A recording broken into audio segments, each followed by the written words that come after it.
International trade is usually slow to change, shaped by decades of agreements, trust, and the careful balancing of national interests. For generations, the flow of goods across borders has been a symbol of stability, with countries relying on each other for resources, markets, and prosperity. The machinery of global commerce rarely lurches. It hums along, powered by predictability and mutual benefit. But on a seemingly ordinary Tuesday, Ottawa sent shockwaves through North American commerce, upending decades of routine. The news broke suddenly, catching business leaders and investors off guard. Phones rang off the hook in boardrooms, and financial markets buzzed with uncertainty as the implications began to sink in. Canada, America's reliable northern neighbor and one of its closest allies, announced it was pivoting away from its largest trading partner. The decision was unprecedented, signaling a dramatic shift in the relationship that had defined North American trade for generations. Instead of sending its high-quality aluminum to the US, Canada would now ship it to the European Union. This redirection of a critical export was more than a logistical change. It was a bold message to Washington and the world. This wasn't just business, it was a geopolitical statement. Canada was making it clear that it had options, and that its loyalty could not be taken for granted. The move reverberated through diplomatic circles, raising questions about the future of alliances and the stability of long-standing agreements. For years, Canadian aluminum powered American manufacturing, from Detroit's iconic cars to California's cutting-edge airplanes. The metal was a backbone of industry, supporting thousands of jobs and fueling innovation on both sides of the border. But President Trump's aggressive tariffs pushed Canada to act. The imposition of steep duties on Canadian metals was seen as a direct attack on a trusted partner, forcing Ottawa to reconsider its economic priorities and alliances. The move was a direct response to the revived America First agenda, signaling that old loyalties had limits. Washington was stunned, unprepared for such a decisive countermove from its neighbor. The White House, caught off guard, saw it as a betrayal. Advisors scrambled to assess the fallout, realizing that the foundations of North American trade were suddenly in question. Trump, known for his deal-making bravado and tough negotiating style, now faced a key ally walking away from the table. The image of unwavering American dominance was suddenly challenged. This single act set the stage for an unprecedented economic showdown, exposing the risks of high-stakes tariffs and the fragility of even the closest partnerships. Analysts warned of ripple effects that could disrupt industries and markets worldwide. As the news spread, industries on both sides of the border braced for a decision that would reshape the continent's economic landscape. Workers, executives, and policymakers alike waited anxiously, knowing that the next moves could redefine the future of trade in North America and beyond. President Trump's return to the White House marked a dramatic shift in U.S. economic policy, as he wasted no time reviving his signature America First doctrine. At the heart of this approach were sweeping tariffs, designed to reshape the global trading system and put American interests above all else. The administration's message was unmistakable. The days of prioritizing global cooperation over domestic prosperity were over. Any country hoping to sell goods in the vast American market now faced a blanket 15% tariff, unless they managed to secure a special exemption through tough negotiations.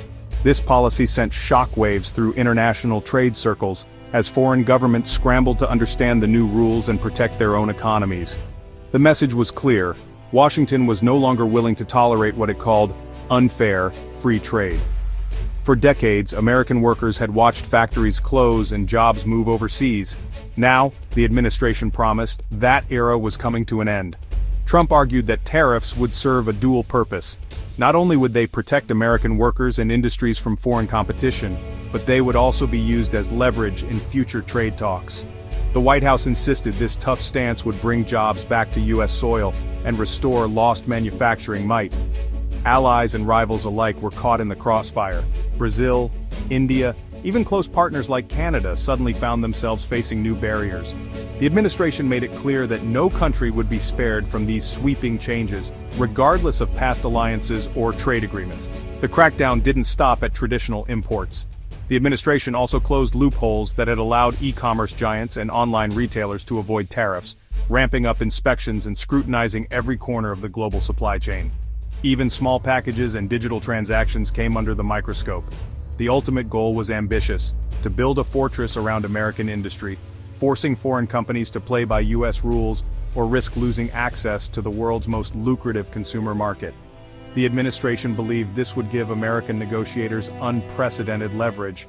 It was a bold, disruptive vision that upended decades of open markets and global economic integration. Critics warned of retaliation and higher costs, but supporters saw a long overdue correction to a system they believed had left American workers behind. The world now faced a new reality. Access to American consumers came at a steep price, and the rules of global trade had been rewritten almost overnight. The US-Canada bond was more than just trade. It was a seamless partnership built on decades of trust and mutual benefit, especially in the aluminum industry. For years, the border between these two nations was a symbol of cooperation, not division, and aluminum flowed freely, fueling growth on both sides. Canadian smelters supplied high-quality, low-carbon metal to American factories for decades, helping to keep costs down and production lines moving. This relationship was a cornerstone of North American manufacturing, supporting thousands of jobs and entire communities. But in 2018, Trump's tariffs shattered this carefully balanced system, slapping a sudden 15% tax on Canadian aluminum. The move was justified as a matter of national security, but it blindsided both industries and governments. For U.S. manufacturers, costs soared overnight, and the increase rippled down to consumers. Products from cars to soda cans became more expensive, and uncertainty gripped the market. American companies faced a tough choice: pay more for the same metal, or scramble for alternatives from other countries, often at even higher prices and with longer wait times. But U.S. production couldn't meet demand, and other sources were pricier and less reliable.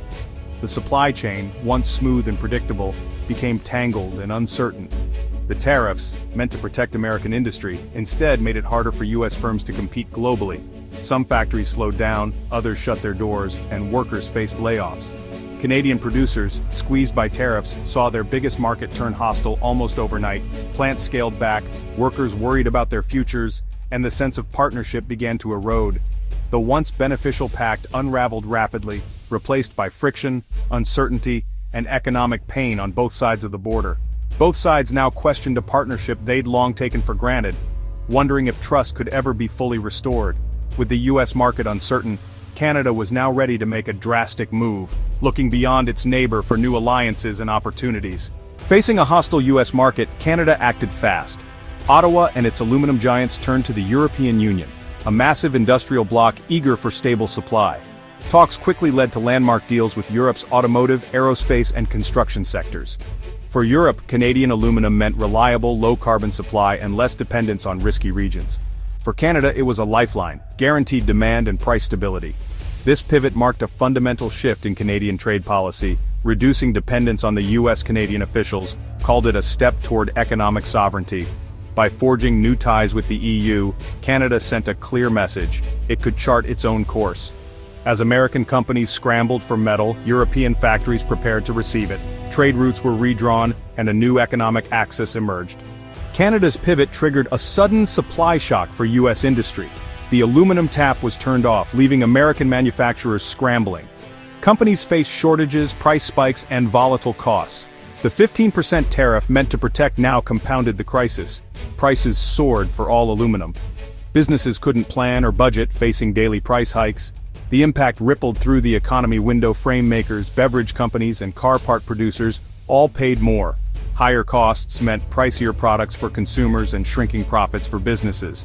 The tariff became a direct tax on American industry. Instead of helping, it put U.S. manufacturers at a disadvantage to global rivals. Downstream industries employing thousands now struggled to compete. The America First policy left American manufacturers in last place. Supply chain chaos and spiraling costs became the new normal. Trade numbers quickly became real-world pain on American factory floors. For small and mid-sized manufacturers, soaring aluminum prices threatened survival. Many had to lay off workers just to stay afloat. Even major automakers and aerospace giants warned of production slowdowns and investment delays. The uncertainty chilled economic activity. Workers spent less, companies postponed upgrades. The trade war, meant to project strength, instead sowed fear and instability. The real impact wasn't felt by foreign governments but by American workers and communities. The cost of tariffs was measured in lost jobs and shuttered factories. Shortages and price hikes hit. Criticism grew from Trump's own allies. Business leaders and industry groups warned that tariffs on Canada were hurting American companies. The Aluminum Anodizers Council called the policy economic self-harm, noting U.S. smelters couldn't meet demand. Local business owners spoke out, saying rising costs forced layoffs and delayed hiring. Even Republican lawmakers urged exemptions for key allies like Canada. The bipartisan backlash showed the trade war's pain was too big to ignore. Political pressure mounted for the White House to reconsider its hardline stance. Trade wars are messy, with ripple effects no one predicts. The US-Canada rift damaged decades of trust, threatening cooperation on defense and security. Meanwhile, European industries gained a competitive edge with steady Canadian aluminum. America's rivals grew stronger as US companies struggled with shortages and high costs. Businesses worldwide rethought supply chains, prioritizing resilience over efficiency, at a higher cost to consumers. The global economy became more fragmented and less efficient. The trade war also chipped away at the US dollar's dominance, as deals like Canada-EU's were settled in euros. Each shift away from the dollar weakened a pillar of American power. The unintended consequences of tariffs rippled far beyond aluminum. America's economic leverage was eroding, one trade dispute at a time. Canada's aluminum pivot is a cautionary tale about economic nationalism. Tariffs meant to protect U.S. industry backfired, triggering shortages, higher prices, and lost allies. Modern supply chains are complex, built on mutual benefit, not zero-sum games. Disrupting them causes pain on both sides. Other nations have agency, as Canada proved by forging new partnerships. The world is now less stable and more fragmented, with trade used as a weapon. Businesses face a landscape where a single policy can upend entire industries overnight. The lesson's strength comes from alliances, not isolation. Trade wars can leave a nation more vulnerable than before.